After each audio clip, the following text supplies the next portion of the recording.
मित्रों, हिंदू धर्म के लोगों को हमेशा अक्सर यह आशंका रहती है कि मांस, मछली तथा अंडा खाने वालों के साथ क्या होता है।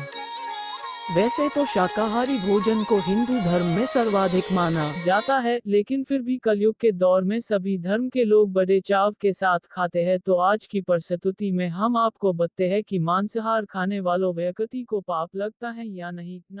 नमस्कार दोस्तों, आपका स्वागत है हमारे अकेला लॉग चैनल पर। एक बार फिर में जानवरों को मारना पाप माना गया है और मांस खाना सख्त मना है। अथर्व में कहा गया है कि आप इन चीजों चावल, गेहूं, दाल आदि को भोजन के रूप में ले जो आपके लिए अच्छा साधा भोजन है। दूसरी ऋग्वेद में कहा गया है कि गाय जगत की माता है और उसकी रक्षा ही समाज का उत्थान है। उन जैसे जानवरों की रक्षा की जाने चाहिए। गीता में मांस खाने ना खाने का उल्लेख है, जिसे 3 श्रेणियों में बांटा गया है। एक सात्विक भोजन करने वाले लोग के विचार भी सात्विक होते हैं। तामसिक भोजन में मांस, शराब जैसी चीजों का सेवन किया जाता है। इस प्रकार के भोजन करने वाले लोग अपने बुरे कर्मों के वजह से हमेशा बीमार और आलसी रहते हैं।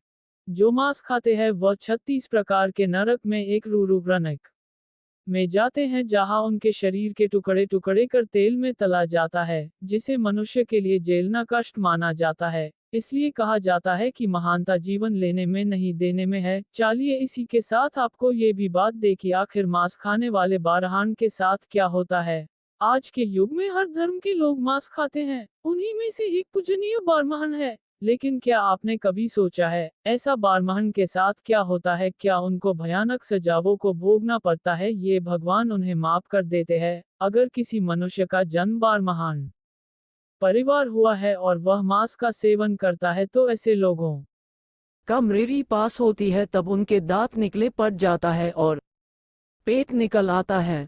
पुराणों की माने तो उनकी मौत बहुत दर्दनाक होती है। कहा जाता है कि भगवान ने किसी को इतनी श्रेष्ठता दी है और उसकी कदर ना की जाए तो भगवान का क्रोधित होना वाचित है। संकट पुराण के 20वीं अध्याय में कहा गया है कि जो बारहमान मांस खाता है, ऐसे बारहमान पर धिक्कार है। ऐसे लोगों को ना ही मृत्यु लोक में सुख मिलता है और ना ही मृत्यु के बाद दूसरे लोग में। इतना ही नहीं, संकट पुराण के अनुसार भगवान शिव उन लोगों की पूजा कभी स्वीकार नहीं करते जो लोग मांस मदिरा सेवन करते हैं। गाय मांस का सेवन करना तो बड़ी बात है, वही वराह पुराण के अनुसार भगवान विष्णु के वराह अवतार कहते हैं कि जो मनुष्य मांस खाता है, मैं ना ही उसकी पूजा स्वीकार करता हूँ और न ही अपना भक्त मानता हूँ। साथ ही वे पृथ्वी देवी से कहते हैं, जो मनुष्य गौ माता का मांस खाता है, उसे मैं हर तरह से बर्बाद कर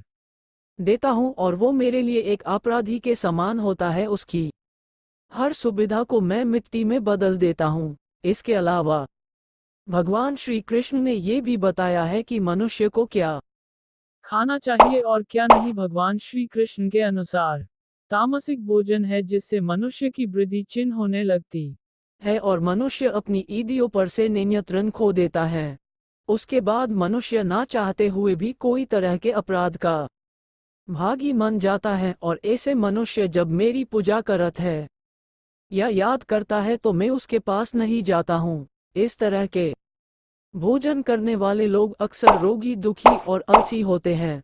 आज के युग में लोग घर पर मांस नहीं खाते पर बाहर खाते हैं या अपने मित्रों के साथ मांस का सेवन करते हैं। उन्हें ऐसा लगता है कि ऐसा करके वो पाप के भागीदार नहीं बनेंगे, लेकिन ऐसा सोचना गलत है।